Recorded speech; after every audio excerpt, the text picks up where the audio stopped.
Olá pessoal, tudo bem com vocês? Eu espero que sim, né? É, Vamos lá para a nossa primeira videoaula, né, sobre a disciplina de processos grupais.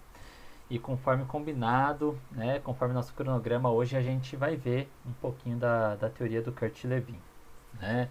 Vocês vão sentir que, né, tanto na aula de hoje, que é sobre o Kurt-Lewin, quanto na próxima aula, que é sobre o Carl Rogers, a gente vai, né, ver a teoria de uma maneira um pouquinho mais geral. Né? Vocês vão ver que eu vou passando de um ponto para outro em relação ao autor, mas não tem como a gente fazer uma leitura extremamente aprofundada, né, desses autores. Por uma questão de tempo mesmo, né? Por uma questão de tempo da própria disciplina, né? Que é uma disciplina curta e a gente precisa ir priorizando o que vai ser aprofundado.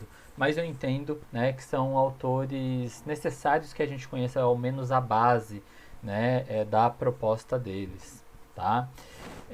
O Kurt Lewin especialmente aí porque foi aí um pioneiro dos estudos, né, sobre grupos dentro da psicologia, tá?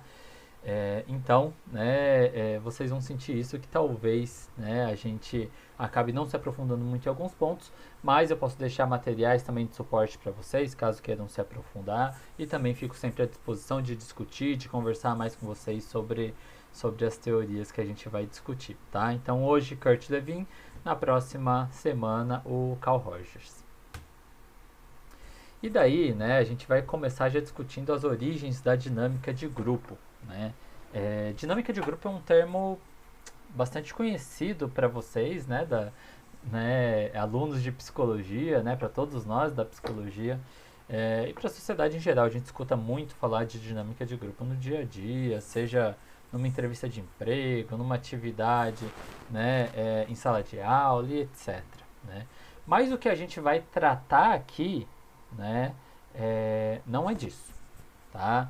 O que o Kurt Lewin está chamando de dinâmica de grupo não são essas atividades, tá? A teoria do Kurt Lewin sobre os grupos, né, é que se chama dinâmica de grupo, tá? Então vamos separar, não vamos, né? Tô já tentando deixar bem explícito aqui, né, que para que não haja uma confusão de quando a gente fala da dinâmica de grupo do Kurt Lewin achar que são essas atividades, tá? Não que essas atividades não sejam importantes para a psicologia, são atividades importantes, né? Podem ser atividades importantes, inclusive, se bem utilizadas, se bem fundamentadas teoricamente, né? Se não esvaziadas, né? De fazer atividades simplesmente por fazer, mas com objetivos explícitos, né?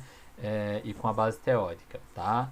E que pode ser com qualquer outra base teórica, que não a do Kurt Lewin, que não a sua histórica, que, né, pode ser com qualquer base teórica, não precisa ser com uma base teórica específica, né? É, mas vamos lá entender o que o Kurt Lewin está falando de dinâmica de grupo, tá? E não vamos tentar não misturar com esse tipo de atividade que a gente está acostumado, sempre que a gente escuta esse termo dinâmica de grupo, já vem essas atividades, né, na nossa cabeça, tá bom? Vamos lá, seguindo. Para a gente entender, né, um pouquinho da teoria do Kurt Lewin, antes de tudo a gente precisa entender o quê? Quem que é o Kurt Lewin, né? Então vamos passar brevemente pela história dele, né, conhecer um pouquinho dele, tá?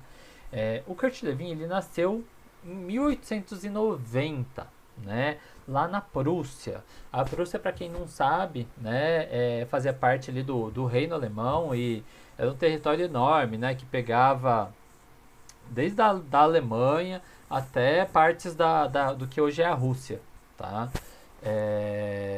Então ele nasceu, né, na Prússia. Ele estudou química, física e filosofia antes de estudar psicologia, né? Depois de tudo isso ele foi se formar enquanto psicólogo. Ele iniciou sua carreira acadêmica, né, lá em 1914, né? Então ele iniciou cedo, né, a carreira acadêmica com 24 anos na Universidade de Berlim. Mas ele foi convocado pelo exército, né, e serviu durante toda a Primeira Guerra Mundial ao exército, tá? Em 1933, né, como vocês sabem, né, a Alemanha, né, passava aí pelo momento histórico do nazismo, né, e a gente sabe das inúmeras perseguições que ocorriam nesse momento, e, por ser judeu, ele foi obrigado a deixar a Alemanha com a sua família de uma hora para outra. Né? Ele teve 24 horas para conseguir fugir e não ser encarcerado no campo de concentração, como milhões de judeus, né, foram. Ele foi para os Estados Unidos. Nos Estados Unidos ele continuou a carreira acadêmica dele, se tornou professor lá, né? E só em 1945, né? Então lá quando ele já estava com 55 anos, que ele funda o Centro de Pesquisas em Dinâmica de Grupo, né? Então o estudo dele, né, com os grupos mesmo, só vão acontecer bem lá pra frente, quando ele já está nos Estados Unidos, tá bom? Contextualizada a vida do Kurt Lewin, né, sabendo basicamente de quem que é esse cara que a gente vai estudar hoje, vamos seguir, né, e começar a tentar entender um pouquinho mais da teoria dele, né? Então, como eu estava dizendo, né, o grande marco dos estudos científicos dele, né, foi ali no início do século XX, lá nos Estados Unidos, e foi ele quem que introduziu o termo dinâmica de grupo na psicologia contemporânea. Né? A gente fala que o Lewin ele conquistou, né, entre aspas, o grupo como um objeto da psicologia, né? Porque até então a psicologia era muito mais vista como uma ciência do indivíduo, né? Não se compreendia ali os processos grupais, né, nos estudos da psicologia, e ele, né, acaba tendo uma atuação marcante, né, de avançar a psicologia para os estudos dos grupos também, tá? Eu até coloco aqui uma citação do Lewin, né, na obra dele chamada Experimentos com um Espaço Social, em 1939, que ele fala o seguinte, né, é um pouquinho grande, mas eu acho que vale a pena ler para até saber o que ele entende dessa conquista, né. Ele coloca: como sou oficialmente psicólogo, talvez devesse desculpar-me perante os sociólogos por ultrapassar as fronteiras do meu campo. Na última década, a psicologia aprendeu a dar conta da extraordinária importância dos fatores sociais em praticamente toda espécie e tipo de comportamento. É verdade que desde o primeiro dia de sua vida, uma criança faz parte de um grupo e morrerá se o grupo não cuidar dela. Os experimentos sobre êxito e fracasso, nível de aspiração, inteligência, frustração e todos os demais demonstraram de maneira cada vez mais convincente que o objetivo que uma pessoa se propõe é profundamente influenciado pelos padrões sociais do grupo a que ela pertence ou deseja pertencer. O psicólogo atual reconhece que existem poucos problemas mais importantes para o desenvolvimento da criança e para o problema da adolescência que um estudo dos processos pelos quais uma criança incorpora ou se opõe à ideologia e ao estilo de vida predominante em seu clima social, as forças que a levam a pertencer a determinados grupos, ou que determinam seu status social e sua segurança dentro desses grupos, né? Então essa citação vai mostrar pra gente que ele, né, sabe que ele está entrando numa área nova, né? Até na continuação desse texto ele vai falar, né, que né, ele está, né, teoricamente ali invadindo um pouco o campo da sociologia, porque quem se ocupava mais do estudo dos grupos era a sociologia, né? Podia ter ganhos, né, para os dois lados, tanto para a sociologia quanto para a psicologia, porque, né, a fronteira, né, era um pouquinho abstrata do que seria campo da sociologia e o que seria campo da psicologia, né? Um acabava invadindo o outro, né, inevitavelmente, mas isso não seria um problema em si a priori, né? Isso sim poderia, né, levar ao avanço dos estudos, né, das duas ciências, né, e o que de fato, né, veio ocorrendo. O Kurt Lewin, né, nem sempre ele estudou grupos, como a gente já falou, né? Em primeiro momento ele trabalhava, né, mais no âmbito de uma psicologia individual mesmo, né, sobre a ótica gestaltista, né? Então ele trabalhava com a Gestalt, mas, né, desde lá ele já trabalhava, né, apontando a importância do ambiente na determinação do comportamento, tá? O Levin até propõe uma fórmula, né, na teoria dele, né, que ele vai falar sobre isso, né, sobre a importância do ambiente na determinação do comportamento, né, que ele coloca ali, C igual a F, né, entre parênteses, né, PA, né, esse outro Pzinho foi sem querer aí, gente. Mas o que significa isso? Que o comportamento é a função entre as características, né, pessoais, né, da pessoa, claro, e o ambiente, né, que ela está inserido, né. Então, né, o comportamento vai ser determinado pelas características pessoais e a situação social que a pessoa está inserida, tá? Mas vamos lá. A partir de 1938 é que ele vai começar a voltar a atenção dele para os grupos humanos de uma maneira mais enfática, né? Vai começar seus estudos iniciais ali, né, em relação aos grupos humanos, e em 44 ele publica um artigo que é um marco ali do posicionamento dele, né, que é chamado Fronteiras na Dinâmica de Grupo, e ele defende, né, incisivamente que o grupo deve ser tomado como um objeto de estudo científico, né, e que para isso, né, para que haja, né, o grupo enquanto um objeto de estudo, né, a gente precisa de um corpo conceitual, a gente precisa de conceitos, precisa de uma teoria que embase esse estudo, né? Não dá simplesmente para a gente transpor o estudo do indivíduo para o estudo do grupo, a gente vai precisar criar teoria para isso. Os estudos dele, né, de início, era com ênfase nos microgrupos, né, ou que ele vai chamar de face-to-face groups. São os grupos menores, né? São ali as relações mais próximas, né? Ele não vai pensar em macro grupos, né? E a gente vai entender o porquê, né? Primeiro, porque havia uma insuficiência instrumental e conceitual, né? Uma insuficiência metodológica da ciência, né, psicológica para compreender os macrogrupos, né? Ou seja, para compreender esses fenômenos ao nível da sociedade global ou, né, os grandes conjuntos sociais, né? A gente ainda não tinha instrumento para conseguir fazer estudos, né, em nível macro. Então ele falou, olha, eu vou começar, né, compreendendo o micro, compreendendo o que é melhor, o que é menor, desculpa. Então foi uma opção estratégica, né?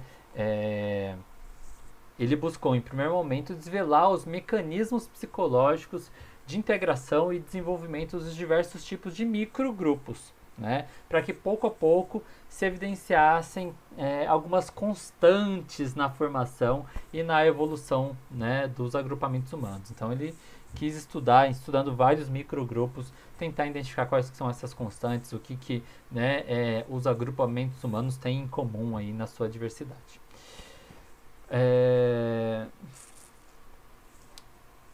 E daí, né, por isso é importante, né, o estudo da psicologia nesses pequenos grupos para que ele pudesse ter essas constatações.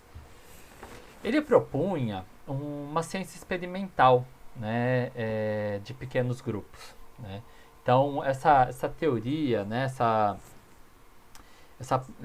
esse estudo dele, denominado a dinâmica de grupo, né, ele pretendia ser essa ciência experimental de pequenos grupos.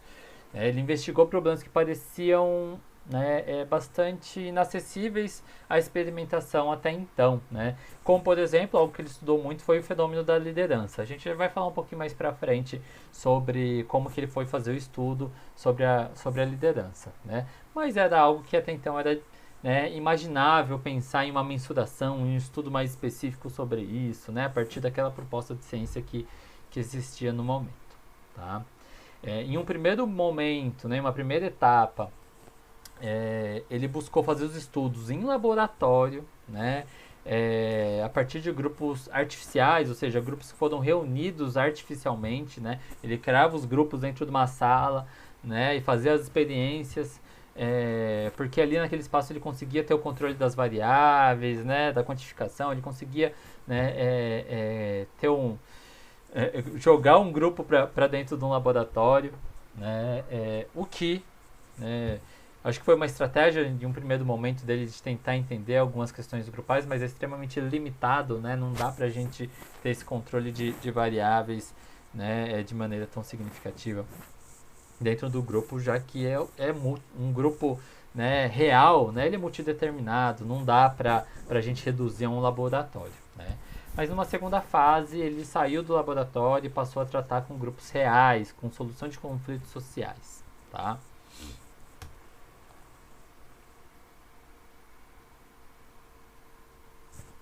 E ele vai dizer pra gente, a partir dos estudos dele, que, né, esses microgrupos, né, a gente precisa compreendê-lo como uma totalidade dinâmica, né, que não, ou seja, né, compreender o grupo como uma totalidade, ele quer dizer pra gente que não dá pra gente compreender o grupo como uma simples soma de suas partes, né? Pensa aí no grupo de vocês em sala de aula, né? Não dá para compreender o grupo da sala de vocês como uma simples soma de fulano, fulano, fulano, fulano. Não dá para a gente compreender só pela soma das pessoas que ali estão, né? Mas sim que a junção daquelas pessoas forma um todo e esse todo é dinâmico, esse todo se transforma, né? Daí ele coloca aqui, qualquer todo dinâmico tem características próprias. Né? O todo pode ser simétrico, embora as partes sejam assimétricas. Né? Então, essa dinâmica, né, essa formação desse grupo pode ser algo simétrico, apesar das pessoas serem extremamente diferentes. Né? Mas o contrário também pode acontecer. Né? O todo pode ser instável, embora, né, as partes sejam estáveis. Né?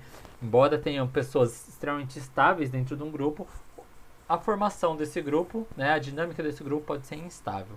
Né? Então ele fala que não dá para a gente reduzir um grupo à mera soma dos seus integrantes. Né? Que ele fala que o grupo possui propriedades específicas enquanto totalidades, né? Que não são diretamente decorrentes das propriedades das partes em si. Né? Que a gente precisa compreender sim as relações e não só compreender, né, os indivíduos de maneira isolada. O Levin fala para a gente, né, a seguinte frase. Hoje, se reconhece amplamente que um grupo é mais que a soma de seus membros, ou mais exatamente, é diferente dela. Tem estrutura própria, objetivos próprios e relações próprias com outros grupos. Tá?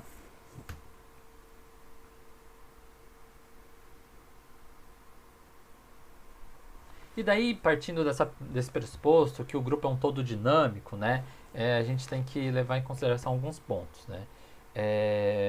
Primeiro que a dinâmica de um grupo sempre tem um impacto social sobre os indivíduos que a constituem. Então, né, essa dinâmica, essa relação grupal tem impacto direto em cada um dos indivíduos. Né? E que cada vez que o grupo sofre modificações em suas estruturas, que o grupo tem uma modificação estrutural, né, na sua dinâmica, na sua relação, no seu funcionamento, os indivíduos, né, não tem como escapar, né, que eles se ressentem, que eles são atingidos de alguma maneira. Tá? Né? Então a gente pensa nessa relação entre os indivíduos e os grupos que são, né, determinados e determinantes, né, desse espaço.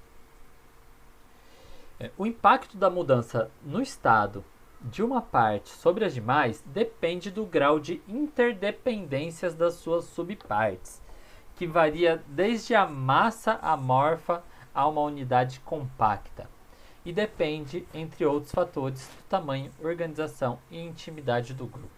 Né? Então, o Levin vai falar que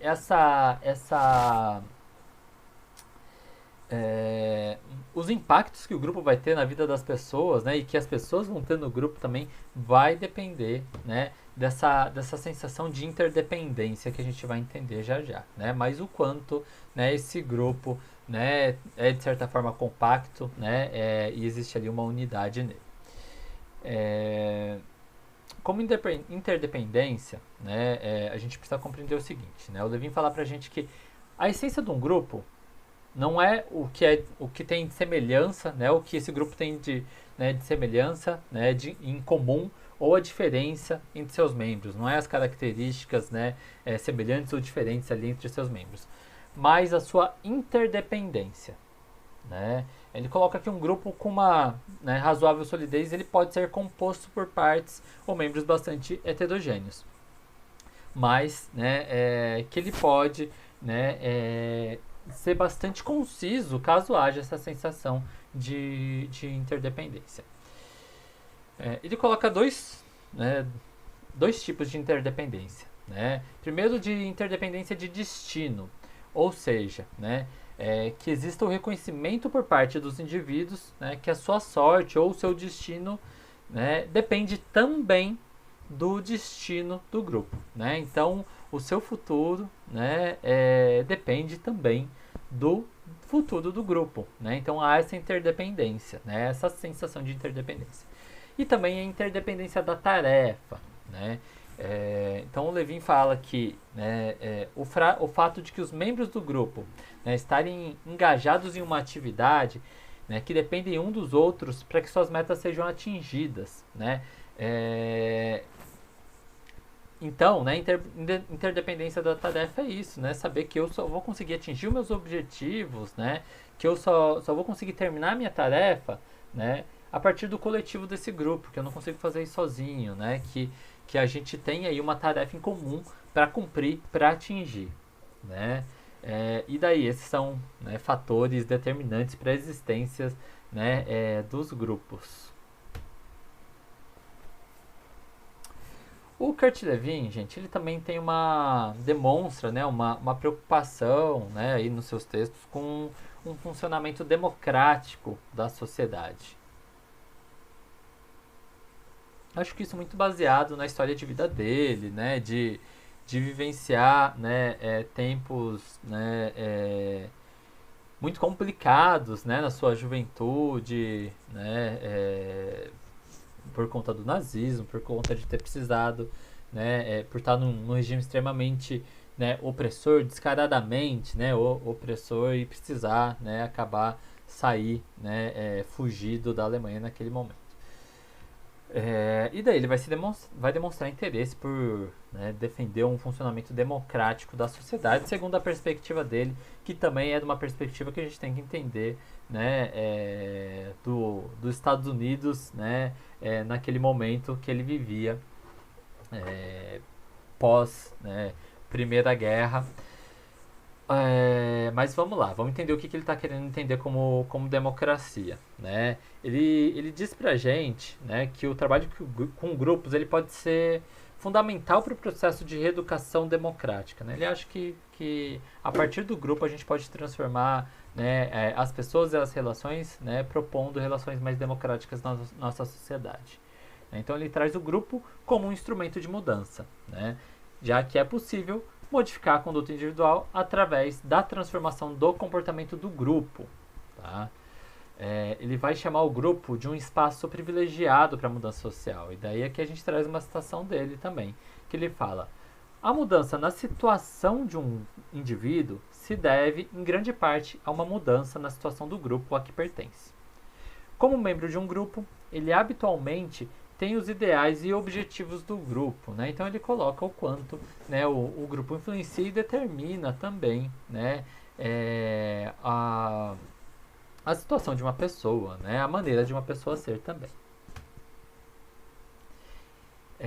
E daí ele fala da importância de uma reeducação democrática. Por que reeducação? Né? Porque a gente já passa por um processo de educação que a gente não aprende a democracia em si, a gente não aprende as vivências democráticas, né? O Lewin vai falar que a autocracia é imposta ao indivíduo, né? Então, que essa vivência antidemocrática é imposta ao indivíduo, enquanto a democracia a gente precisa aprender, né? Ou seja, a gente aprendeu ao longo da vida, né? A autocracia ainda aprende, né? Se a gente for, né, pegar, né, boa parte dos alunos que entram no primeiro ano, né, com o tempo a gente consegue ir desconstruindo isso, transformando isso aos poucos, né, mas no primeiro ano, né, a gente já está tão acostumado com um sistema de funcionamento da sociedade, com um sistema escolar, inclusive, que é de imposição, que é de direcionamento, né, que não permite uma participação em decisões, né,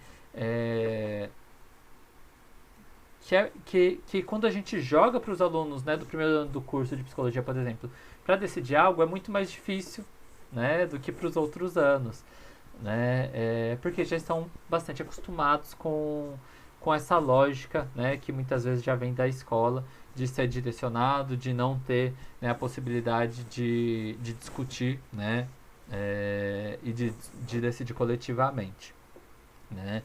Estou pensando aqui nas disciplinas que eu já dei para o primeiro ano, né? Por exemplo, discutir sobre um processo de avaliação, discutir sobre o funcionamento da aula, né?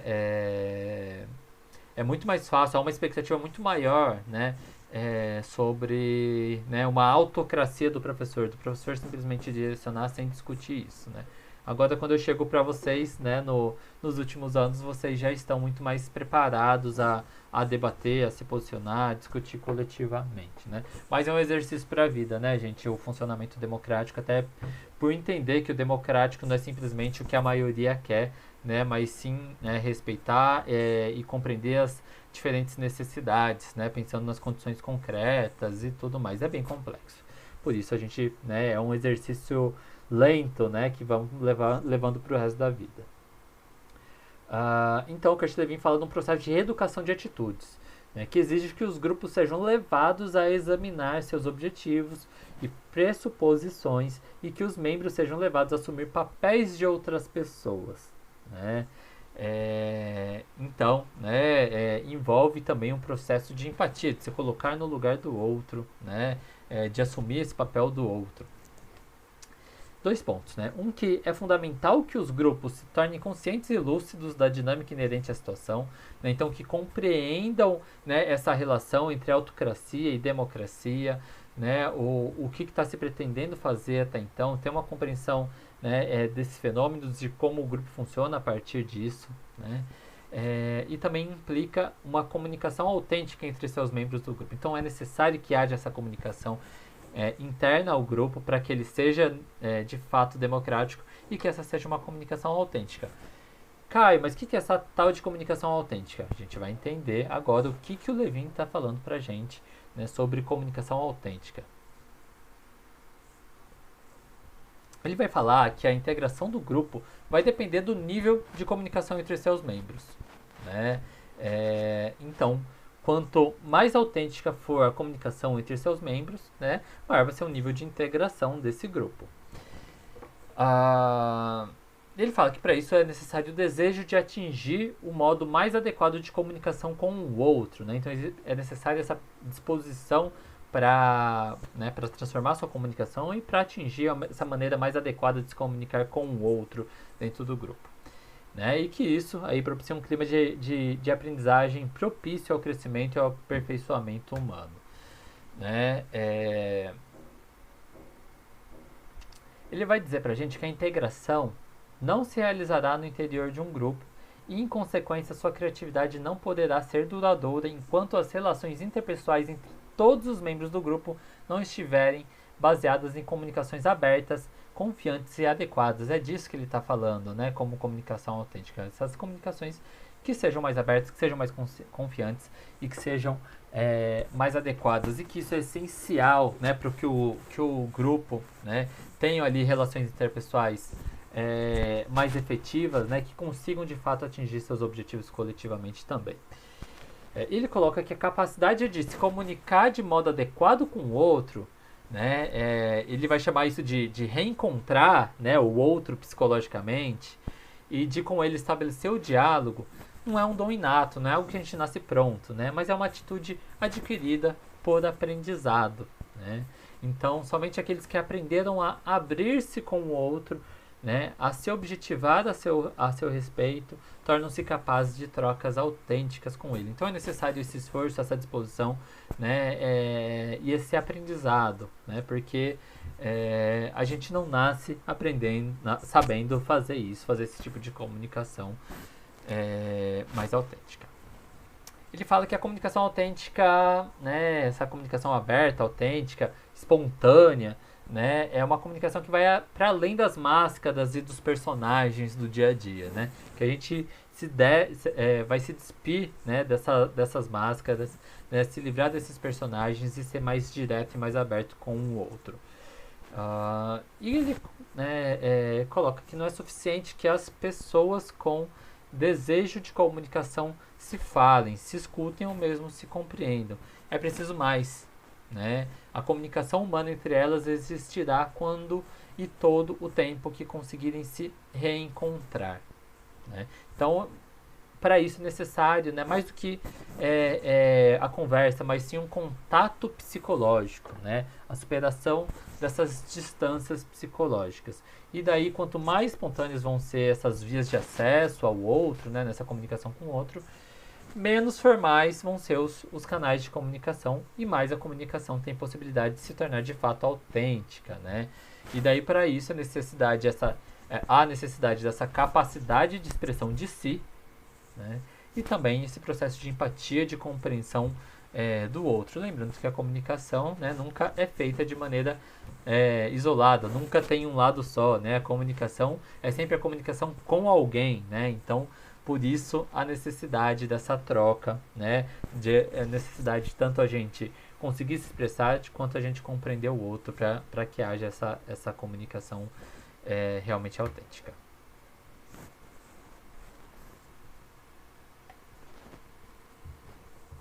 E agora a gente vai, né, discutir um pouquinho sobre o exercício de autoridade, né, sobre a questão da autocracia, da democracia que a gente estava falando, que ele estudou também, né, e o Levin fez uma pesquisa, né, interessante de a gente comentar aqui, que são sobre os tipos de liderança, né. Ele foi tentar compreender os diferentes tipos de liderança, partindo de três perfis, né? Do perfil autocrático, né, que é, né, aquele que decide tudo, que direciona tudo, né, que não consulta, que não decide coletivamente, que indica, que é bastante diretivo, né? O perfil democrático, né, que é o perfil que vai buscar construir coletivamente, vai buscar fazer com que o grupo seja ativo também, né? Que hajam decisões coletivas, e o perfil, né, laissez-faire, né, que é o que a gente vai chamar de é uma expressão francesa, mas que, né, a grosso modo seria um perfil mais permissivo, né, então aquele que o grupo pode fazer tudo, pode fazer o que quiser, né, e que o líder ali do grupo, né, é bem permissivo, né, e não há nenhum tipo de condução, nem democrática, no sentido de construir coletivamente, nem autocrática quanto né, que é mais impositivo. Né? Então deixa rolar, deixa acontecer qualquer coisa, pode fazer, né, que não há nenhum impedimento.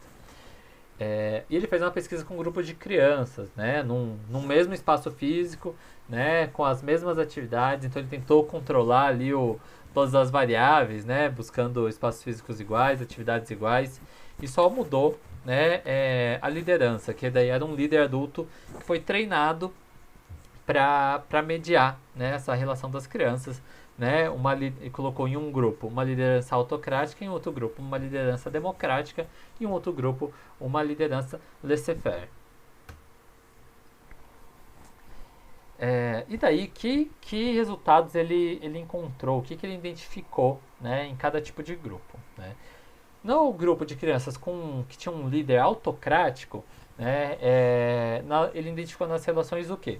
Crianças submissas, né, com trabalho extremamente individualista, né, crianças sem iniciativa para resolução de problemas de maneira coletiva ou cooperativa, muitos conflitos entre as crianças e agressividade, né? E daí sempre que haviam qualquer dificuldade apelavam para o líder, né? Não tinham uma iniciativa de resolver, não dialogavam com o grupo, né, buscando resolver. Então qualquer dificuldade iam atrás do líder porque é ele que tinha a resposta. Lá com o líder laissez-faire, né, os resultados foram os seguintes, né? Comportamentos agressivos mais frequentes ainda do que com o líder autocrático. Né? Em alguns momentos se reuniam em grupo para realizar tarefas, mas logo se isolavam para o trabalho individual. Né? Então, como o trabalho em grupo não era mediado, né, eles podiam até começar um trabalho em grupo, mas logo iam aí para o trabalho individual. Com a liderança democrática, né, ele encontrou, né, tais características ali nas relações. Um sentimento de nós, né, de coletivo, uma cooperação maior, né, uma originalidade entre seus membros, iniciativas para resoluções de problemas de maneira coletiva, né, no grupo, decisões tomadas no coletivo, Haviam sim tensões, claro que vai haver tensões no grupo, né, seja de crianças ou não, mas né, eram tensões mais tranquilas e com menos frequência, né, e a resolução dessas tensões eram muito mais tranquilas também, tá? Então acho que é bastante significativo quando a gente mostra como que é a condução, né, de um grupo e os impactos que, né, essa condução vai ter na maneira como esse grupo vai agir, vai se desenvolver também, né? E isso faz parte da constituição da personalidade também. A gente pode levar isso para a escola, né? E pensar, né? Conforme a condução da escola num grupo de crianças, a gente pode ter experiências bem diferentes, né? Com cada grupo.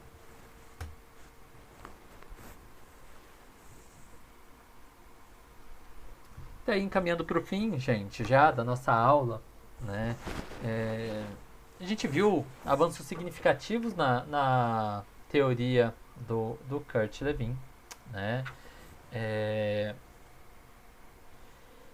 Mas, né, eu acho que ele conquista ele conquista o grupo no sentido de avançar bastante nos estudos, né, relacionados aos processos grupais para a psicologia, né? Eu acho que ele traz avanços importantes, traz discussões importantes, né? Existem outros estudos que ele faz que eu não cheguei a citar aqui. Ele vai estudar minorias, né? Vai pensar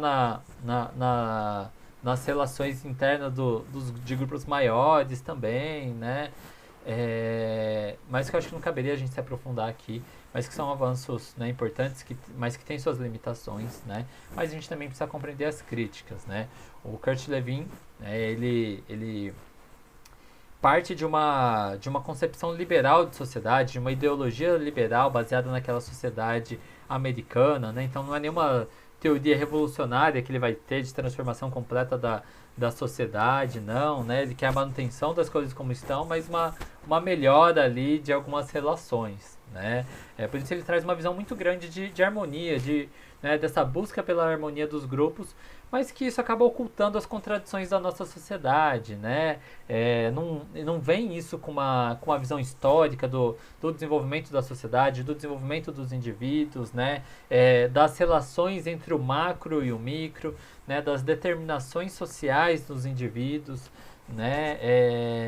Que acabam determinando também as relações grupais, né?